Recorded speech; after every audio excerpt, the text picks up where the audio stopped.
try to take away these neutral objectives. On the other hand, S11 Gaming, I feel like their team, both, correct me if I'm wrong, it feels like there's a very team fight based. Yeah, they definitely want a team fight as well as punish whoever is in front.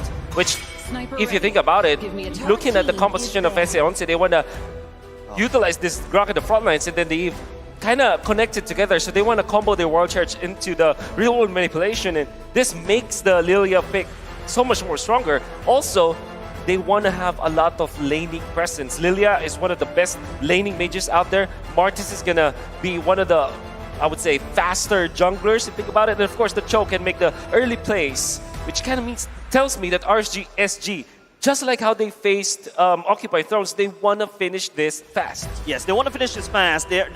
Most of these heroes that they pick currently, Power Spike at level 4. Well, technically, except for Lilia, Power Spike at level 1 because you can just shove your lane and then provide support from the rest of the sides. Apart from that, I'm looking at a lot of marksman bans. Take a look. RSG has already taken away my favorite Leslie, and S11 bans away the clock. Another thing I played. Oh man, and on top of that, you already have the Wan that was banned earlier and the that's carry, your favorite. right? My favorite too coming out. So there's already 4 marksman bans in total here by both of the teams. RSG banning 2, S11 banning 2. This leaves open just a few other marksmen that's been really showing up in M4. Yep. You know, this is weird. Harith. It's non-marksmen that are actually now up for grabs for both right. S11 and RSG.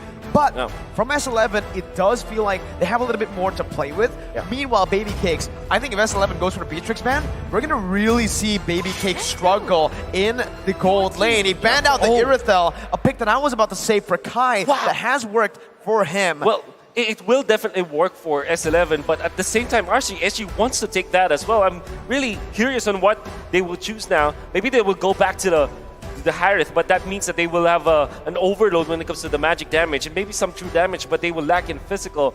I'm sure that the Martis will not build up damage, want to build up sustain, so that might be a problem now for RSG Singapore. That's why I really find this very confusing and why they opted to go for the ban on the Earthom. Maybe they are interested in taking the Beatrix instead. Maybe they might just want to actually, like, for S11, looking at that, it's time to ban the Beatrix, right? You know exactly what RSG are going for. Yeah, but I mean, if you are RSG, during the group stages, Baby Cakes has pulled out a lot of Beatrixes. Baby Cakes, his prime, trademark is that he likes to go towards these late game marksmen, right? He likes to play safe. Well, technically, a Beatrix could play it safe with the Renner shots, but I feel like Beatrix is not really his comfort. He's better at, the 1-1 when he was superior in the MPL SG stage, but now it is the bans going in to be locked in by the side of S11 is going to be banning out the Lapu Lapu. I think at this time, right, at this point, if you're RSG, you really need to get that gold laner onto your hands. Yes, because it's going to be really risky to let this go, considering that, again, yes, Baby Cakes likes to carry into that late stage. They go for the Beatrix here, and it just, it has to be, right? With all these gold lane bans, it's just very, very evident that they need to pick this up. But now for S11, looking at their bans, it does feel like they want to play into this. They wanted Baby Cakes to pick up that Beatrix. Why? That's the main question I have in my head right now. Maybe they want to go for the Yu Zhang, but they already have the Benedetta. They need to find someone that can dive through the Beatrix as well as output the damage to kind of burst down this Lilia, because you don't want this Lilia to have a chance to reset the stacks and reset his charges of the Glooms, right? So you want to find an XP laner or maybe a jungler that can burst together with a marksman, maybe a Clint or a Harith. That's the only 2 heroes that I can think about. Maybe Brody if you're thinking about burst. The arts. Oh, well, they go for a Not only does that, Merkel Wolf will be seeing another Granger match. I believe he's only picked once, and I think it's also by S11. Falcon. A Falcon, right? Falcon. Taking a leave from another team. They are adapting, and this is exactly what we want to see on a world stage. I love it. Love it. But then again, it exposes like the Yu Zhang pick, for example, for RSG Singapore, because now you have a anti-marksman composition. You have burst with a Lilia, burst with the Beatrix. I think it's telegraphed. The way that this happened for the side of S11, they banned out Lapu Lapu. Surely that's a anti-marksman, anti-Eve, but that left open the Yu Zhang, and they kind of exposed their draft. The way that I see this is they picked up the Brody and the Granger because we were looking for burst, right? You want to take down the Lilia as soon as possible, and that fits the bill. However, that opened their draft to a Yu Zhang answer, which is now all of a sudden a very valuable pick. That back line is going to be very, very vulnerable to the engage from, like you mentioned, the Yu Zhang, but on top of that, the Cho, and even to a certain extent, the Martis and Lilia. Remember, this is such a dynamic draft from RSG that can dive to the back line, but can also play it front to back. That's what S11 needs to get under their win condition, right? They need to understand that before they get into game and before they head on for these skirmishes, especially early game, where the Granger is very susceptible to those ganks. All right, with that said, ladies and gentlemen, the first match of the day, it is RSG going up against S11. This is a best of 3. Loser will need to go home. It's gonna be about the burst potential coming out from S11, the way that they should be comboing up their 2 marksmen. But for the side of RSG Singapore, if they play this correctly, if they play team fight, play objectively, it will be an easier game for them, at least in execution. But of course, execution is different, you know. You can already see early on how they've opted to actually play out the lanes here is with a leash, right? The Brody helping out the Granger, and also on top of that, Erwin was actually able to just buy some time in the gold lane by putting the wall down, but it does seem like right now it is RSG who are pushing the pace. With 505 and Bray already in an enemy jungle, this is what you need to do up against something like a Granger. Yeah, Lozy really need to use the fact that the Cho could be very annoying against the enemy jungle, but Erwin on the other hand, as that Grok could be annoying as well. The first skill does a lot of damage, so it's up to RSG to make sure that Bray gets to level 4 untouched. Once he unlocks the decimation, start going for this early, turtle objective. We saw in the team head-to-head earlier, right, Wolf? The fact that RSG really prioritized these neutral objectives very quickly. However, S11 though, they are bloodthirsty. I'm gonna be feeling it for RSG Singapore. They need to make Lilia reach level 4 as soon as possible, the first turtle fight, which kind of tells me that S11 might consider getting Erwin to his ultimate fast. So maybe they put him in the mid lane and then put the Eve in the top lane so that they will have 2 ultimates available, the real world manipulation as well as the wild charge. That is their key if they do want to contest the first turtle. Yeah, but Wolf, I feel like right now, if you notice the rotation of S11, Kai is trying to walk towards the turtle. Baby Cakes, on the other hand, being the late game marksman, would love to stay in lane. But now RSG, S11, they're actually gearing up for the fight right here. Look at that, Bray's already on that turtle for now. Jotun finally getting that level 4, has the ultimate, but Bray and Lolzy are controlling it. Lolzy jumping in, that's going to be the final blow to the back line. Is Papadog's going to be able to find that, but the Petrify connects by Diablo onto Jotun, who's still committing onto the turtle. That was reset perfectly by RSG. S11 still going at it. They want to look for it. The steal will not come down for Papadog as Lolzy is able to use the Way of the Dragon to zone Papadog away. Wolf, do you see that? I thought it was like, what? They're putting so much damage on top of the turtle, but the turtle somehow just doesn't refuses to die. It's like an Estes healing that turtle. Do you see that? Yeah, I did see that. And whoever made that play, I don't know if it's intended, like crazy amount of like planning for that one, or maybe it's just happenstance, but either way, it worked in favor of RSG Singapore, who had the better experience. Now, I'm not talking about like actual experience, I'm talking about in-game experience, where Lolzy already had his ultimate up, he had the flicker, he didn't manage to land it on a good hero, but then again, they still managed to get their position and set a territory around the turtle area. Unfortunately for S11, they had to use Jotun in the mid lane, the jungler, so that he'll get to his ultimate. And that meant that Erwin will not have his. They didn't have wild charge in that team fight. Yeah, there's a lot of things that could have went wrong for S11 went wrong. RSG already just somehow did that weird turtle reset, and they've also got their items in. Just now I saw Baby Cakes already slowly waiting towards, oh, Diablo. 2v1, able to find a trade, but Jotun gets the kill back on top. He doesn't go for the turret gold up in the XP lane, however, which is very, very interesting here. Still respecting the other RSG members. They're not visible on the map, but let's take a look at the emblems now. Yeah. Surprised to see a Weapon Master for the Brody, because typically you want to go for a killing spree. Yeah. But I guess they want to just take over the early game as soon as possible, which kind of, it kind of speeds up your damage output if you're the Brody. And they do want to go for the burst. That's what we're talking about. That's probably why they chose the Weapon Master over anything else. Yeah, correct. I feel like the Granger already has that big burst. That's why you give the killing spree over to the Granger, the Weapon Mastery over to that Brody. The Brody, technically speaking, is like a, this is not a short-term planning that S11 wants there, Brody. Kai needs to go for that mile. He's constantly landing down those auto attacks as the second turtle has spawned.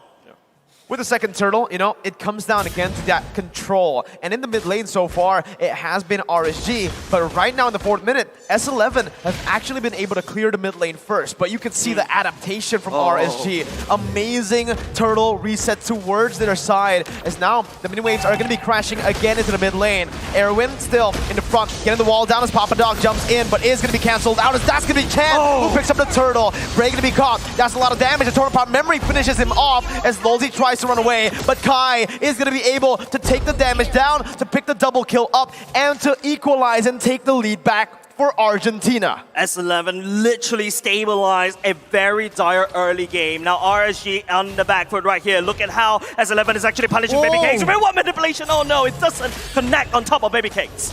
Unfortunately for RSG Singapore, they weren't able to utilize their biggest teamfight ultimate, which is the Dragon Force coming out from Diablo. That's why S11 found a big opening, and they can burst the turtle so easily because of their double marksman setup. Well, because of the Brody's damage and the Weapon Master, you saw him critting over 1,000 damage onto the turtle. And of course, Jotun being a Granger can really burst that turtle down so easily, and that's why S11 was able to just establish territory this time. A great recovery from the Argentinian squad. Ice Cream 1 already built for the side of Chan. You notice Jotun is already starting to take more resources away from RSG.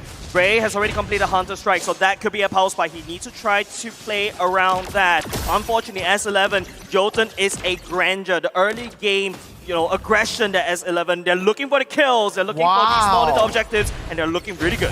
What is that stat line? Well, remember, S11 only won 1 game in the groups, and Kai has only suffered 2 deaths this M4. That's insane. That is insane. To think that they are losing the games, and they're actually playing like long games as well, like 14, the north of 14 and 15 minutes. And aggressive comps. Aggressive comps. This is amazing. Very impressive coming out from Kai, and never doubt his choices now.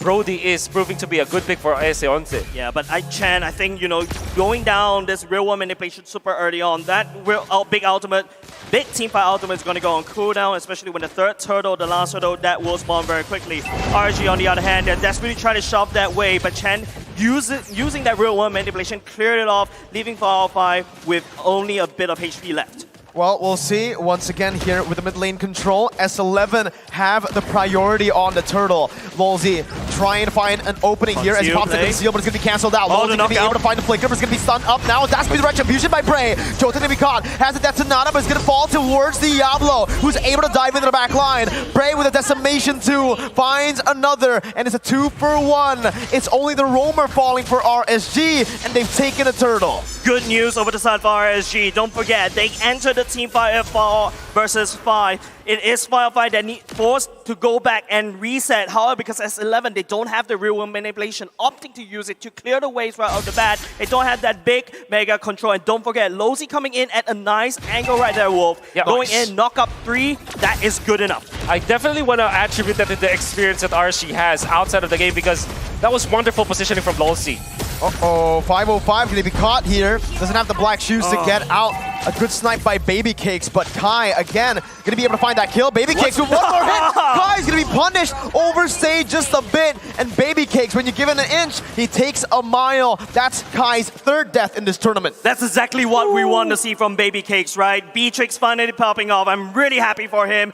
Don't forget, he's also playing with somewhat of a disadvantage. He's not on stage right now, unfortunately, but he will be playing from the hotel because of COVID. Yeah, what we saw from back-to-back instances where RSG won is the difference between the experience of the 2 teams. The first fight is Lolzy as well as Diablo made the S11 panic, and you see Jotun just desperately try to secure that turtle. Unfortunately, they didn't have the advantage. And afterwards, you saw Kai. He was so desperate into clearing that wave that he sacrificed his life. In exchange for 1 cart, 1 cannon, he lost his life and claimed his 3rd death. Yeah, we've seen how damaging 1 auto attack is. Now we've seen how damaging 1 siege minion is right now. Now the map state a little bit reset, just taking a look at the kill lead, 5v5. In terms of goal lead, not too far apart, but the first lot has spawned. I think for me, S11, right? The main mistake that they've been doing right now is they're not utilizing the early lead that Kai has. Baby Cakes has equalized and at this point is actually ahead of Kai. That's going to be Lolzy who finds the way the dragon with the GP no flicker. Everyone's going to fall. The Torn Part memory is going to be able to punish one member down. Diablo looking for the dash. He gets the petrify onto two members. Zones the back line. Meanwhile, Kai and Papa Dog able to find a double kill. Jotun still trying to find Diablo right now as the other members comes in as well. Diablo going to fall. It's a 3-for-2 for the Argentinians. And just like you mentioned, Jace, the Lord is up.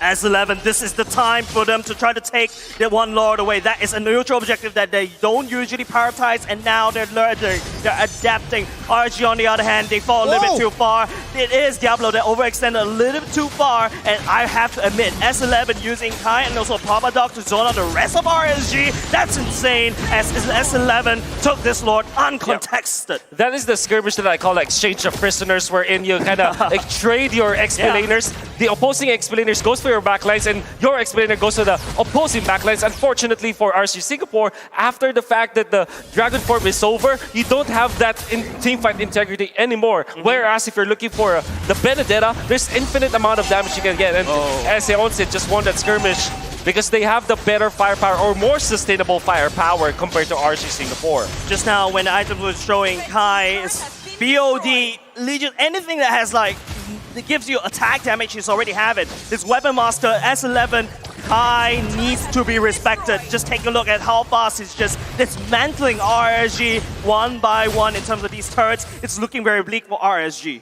It just, as I said, right, I felt like Kai wasn't utilizing the early lead, and just right there, he pops it, has the mid-game power spike, he goes in with the team, and that's what they need to do. Bray is going to be actually taken low here with the real-world inflation, and the Death Sonata that's going to be able to find it. Everyone's going forward to find a wild charge, as Lolzy falls as well. Diablo has the Petrify, gets Jotun up, but Kai in the back line is going to be able to free hit. Baby Cake's going to lose a lot of HP, but Kai's going to be able to flicker out. Winner nature by Baby Cakes. Papa Dog diving in, again, dealing a lot of damage, but it's not going to be enough to take the rest of the RSG members down. It's a 2-for-2, but the Lord is munching on the turret. Meanwhile, Papa Dog gets the tier 2 down in the mid lane, and RSG are still going to be able to defend for the base turrets. Wonderful defense coming from RSG Singapore if you think about it. However, S11 just found the opening. I think this is because of Papa Dog's initiation from the backlines. And this is not the first time that Papa Dog has impressed us. Even Mirko casted them outside of M4, and he's already making wonders. I think he learned a lot from that tournament, and now he's flexing it all over RSG Singapore. Yeah, Brute Force Breastplate already being built by the side of the Jotun. That's why Diablo is unable to find the target to burst him down quickly before he could do any collateral damage. The fact that, you know, Chan land down the real world manipulation catching 2, that's technically a big stun. It allows Jotun just land down the Death Sonata, but however the kick, wrong side. Lolzy will be able to shove Papa Dog away, but wait, Erwin's at the back line. It's a misplay here by both Lolzy and Erwin, but it's Erwin who gets punished down. Jotun looking for a play, that's the real world manipulation. Locking Baby Cakes down as the Death Sonata comes down as well. Baby Cakes flickering out and getting back to safety. Man, it was just out of vision. Lolzy wanted to get the flicker down to get behind, and on top of that, Erwin, he wanted to capitalize, but he just couldn't. It's very difficult to beat Erwin in this game, actually, because this is like a second pick rock. And you can see RSG Singapore, they have so many answers to that. Even just the presence of the Lilia as well as the Beatrix make it so difficult for Erwin to initiate with the wall charge without the flickers. That's really what happened in there too. That's right, 10 seconds. It's going to be the Lord has spawning very, very soon right now. S11 is actually mostly doing the fight in RSG side of the map. But wait, here comes the Death Sonata. Lolzy's got to be careful here. That's a lot of damage being placed onto him. That's a roamer though. That's a big ultimate burnt down. 1-for-0. Jotun almost just bursting 505 down. Baby Cakes looking for a snipe, but S11 right now, 3.3k gold lead. They're on the Lord with a one-man advantage. Erwin locking away Bray, not even allowing him to step into the Lord pit. He could just go in and try to take the steal, but the RSG decides to give it up over to S11, and this is looking very bad. A wonderful Lord dance that was choreographed by S11. You might not have noticed it, but it was actually Papa Dog going for the longer lane. So the top lane is called the long lane when the Lord is on the bottom lane. And that is how they managed to disperse RSG Singapore. RSG had to think about their lane up top and also the Lord. Well, S11 That's the reason why they committed the real world manipulation outside of the Lord, because they know that if they fend off RSG Singapore, if they poke RSG Singapore, RSG will not have any shot at taking the Lord. That's right. If you noticed earlier, right now, if you take a look, it's damage dealt mostly by Chan with the real world manipulation, right? And not only just that, S11 is also sending this Lord all the way down top. It is very vulnerable. RSG technically do have, the Beatrix, the Bandit's Rage with the bombs as well, should be able to help to clear out the wave. However, RSG, they need to make a play. It's all up to Lozy to be able to pick up the right targets at the right time, like how he did in the early parts of the game. That's the siege coming down as S11 finds the base turret. Prey gonna be zoned away. Lozy trying his best to look for that Jikundo, but it's gonna be punished in the end. That's a flicker forward. Kai almost finding the kill out to Prey, who's still gonna be able to get out. Kai dealing a whole lot of damage to 505. His Baby Cakes here is not gonna be able to defend the mid lane turret. Erwin flickers forward, finds the wild charge, and that's a Petrify to follow through. But in the back line as well, RSG are gonna be able to find the two marksmen from S11. Erwin gonna fall to the decimation as that's gonna be Bray picking up a triple kill. They're looking for the Maniac. Bray is walking them down. Papa Dog and Chan able to get out with the utilities. Lozy jumps in, not able to find the Jikundo. Chan still just kiting back, dealing damage. Lozy forced to back away. RSG have won, but they lost 3 base turrets. It's a very expensive loss, Wolf. RSG, that was a good defense, but they need more. You saw how hard it is for Lozy to just step forward, and you saw how confident Kai is on this Brody. I think this is like a hidden ace in the sleeve. Yeah. And Baby Cakes just survived long enough. After the initiation coming out from Erwin, there's some hesitation coming out from S11, but imagine if they chain together their Benedetta, Purify, and Electro Final Blow with the Wild Charge, and of course the real world manipulation, there will be no chance for Baby Cakes to survive. He did survive because of the Wind of Nature, and because of the fact that he got out of the real world manipulation, but it would have been the death of RSG Singapore had it not been that Baby Cakes was able to survive. And S11, surely they are executing properly, but they need to be more coordinated in those pushes. Still, RSG Singapore on the back foot. That's the Petrify, that's Papa Dog getting out. That's the damage coming through from Kai. He's gonna be able to actually dish him down.